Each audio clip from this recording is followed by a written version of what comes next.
So we've just arrived in Guildford at the Zero Hub, and it's a huge, wonderful space with all sorts of activities that are going on, run by a charity for recycling and helping to mitigate climate change. So it's called Zero. It's Carrie's here from Sussex Green Living, so let's see what happens. So we have a small team of people who do grant applications. It's really important to have someone who knows what they're doing. Applying for grants and funding is not straightforward, and the things you say on these applications matter, so make sure that you've got someone with experience doing it. We have, well, firstly, our crowdfunding that we launched just before our launch date, I believe, back in November. We had a target of £10,000, and we then had a private donor who agreed to match fund that, and then plus with our the charity, I forget what you call it when you donate to a charity shop and then you get a gift aid. Gift aid, thank you. Gift aid on top of that. It took us to 25,000, and we hit that target within 3 weeks. Fantastic. So the support from the community was overwhelming, and that was just a really good, starting place for us. It gave us the funds to really push everything that we wanted in here. And then so on top of that 25,000 that you raised through so we've crowdfunding, Transition Towns donated to us for our vertical farming. We were successful in our national lottery bid, and that was another £10,000. What else? We've had private donations.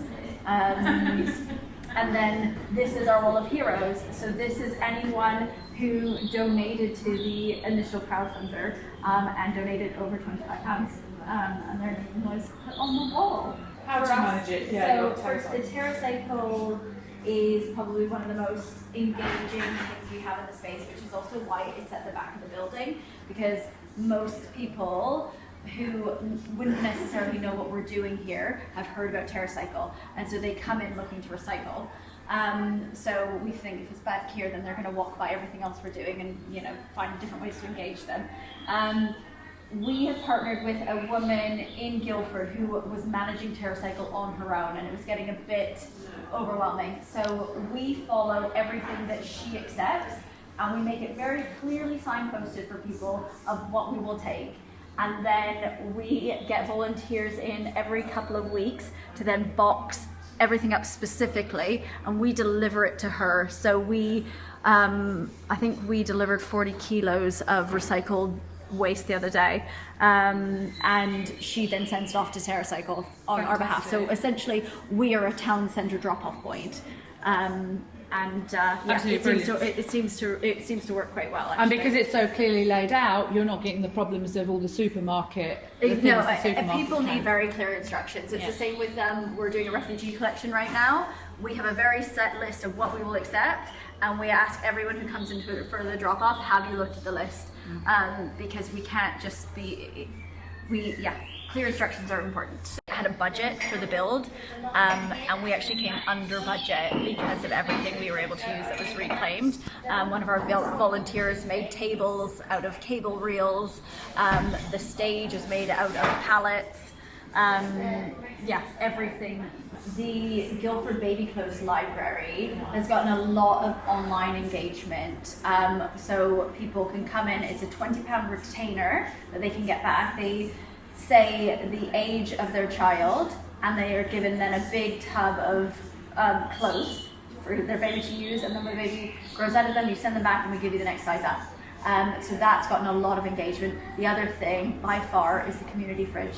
I think that's had actually even more than TerraCycle, that our social media it was shared and shared and shared, again because of our location, town centre.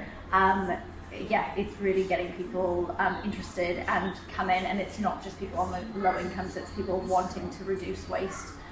So you found when they come in for the community fridge, you've been able to engage them in lots of absolutely. I make sure that when we we try to greet everyone who comes to the door, understand why they're coming into this space. A lot of people just come in because they saw it and are interested, and then we'll kind of talk and give them a bit of a spiel on why we're here. But if they come in for something specific, for example, TerraCycle for me it's kind of the first rung on the ladder. People don't know what to do, but they know that they can recycle. So when they come in for TerraCycle, I then introduce them to the jump, which then shows them the 6 different lifestyle changes they can make within Guildford without really changing their life too much. And it's really about finding the next rung on the ladder for the person you're speaking to, and it is just about that community engagement. It's on the first floor of the Guildford Borough Library. The Library of Things is run by Guildford Library. And so what we had originally planned in this space was to have our own library of things. But they've already set it up and it's well established, so we just promote it here instead, and that's more community collaboration. So if someone needs, a screwdriver, a drill, or a tent. Is it mainly tools for DIY? It's a lot. No, it's not mainly tools. It's tools. It's tents. A lot of equipment you'd probably use once and then not use again.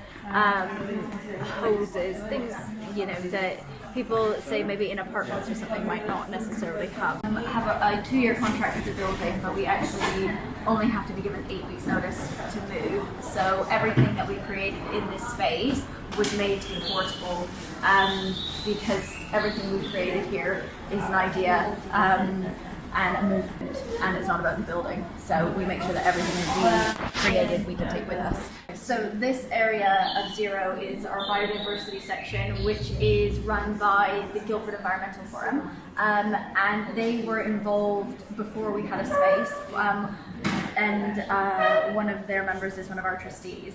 And they actually made a donation to Zero to help get this space up and running, really. What beyond this display? Yes, yeah, and they're actively involved. They do loads of talks. This is a map of the borough of Guildford, and each one of those is a site of specific biodiversity. And then there are numbers on there that correlate to active groups that are actively involved in biodiversity in the area. So this is just like showing people who come in. There might be a group near you that you can get involved in that are already doing stuff. Oh, you're so good. You're going to make me cry. Wait, there's so many people in Horsham that so want something like this. It's really lovely to be able to stand back and see where it all is right now.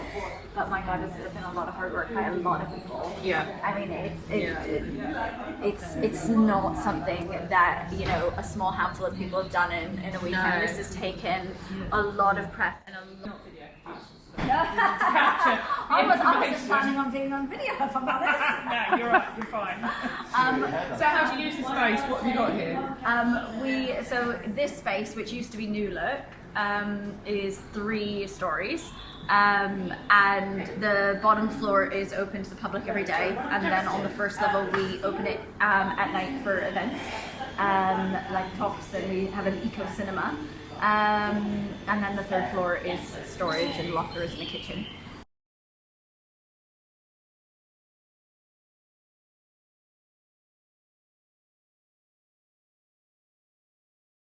We just kind of set it up last night. We've got some extra screens, and we've got a tech guy who was able to then put on some inspirational videos, really. I think a lot of the ones on this screen are around plastic waste. But yeah, it's just another little space that people can come sit down, learn, engage, and maybe watch something they wouldn't normally watch at home. Another thing we should probably talk about is donut economics, which is a big thing for us. So donut economics is, system change stuff. And if you haven't read the book, I highly recommend it. And it is talking about, it's talking about a different economic model. And it's a model. Donut. Yeah, with you. What am I? I thought you said donor, as in. Oh, donut. No, donut. Sorry, I'm with you. Yeah. Sorry, it's my Canadian accent. Yeah, got you. Yep, sorry. And So during COP, we had a mock COP event, and we invited all of the local secondary schools to participate and represent a different country. And we engaged them weeks in advance. We invited them in to do a donut economics workshop, so they could understand this new type of model, and don't necessarily have to go with what's in place. Then it's often broken. And then we partnered with the council. They let us use the council chambers, and for mock COP we had all of the local schools in the council chamber representing each country, and it was really inspirational to see all of these youths engaged and really passionate, and really having a go at other countries for their consumption and their impact on the planet. And so now what we're doing is we are taking the donut economic model, and we are doing regular workshops in here for students, for adults, for everyone, just to show a different Through the way. schools? So we invite the schools into here. Yeah. And we actually have a schools working group.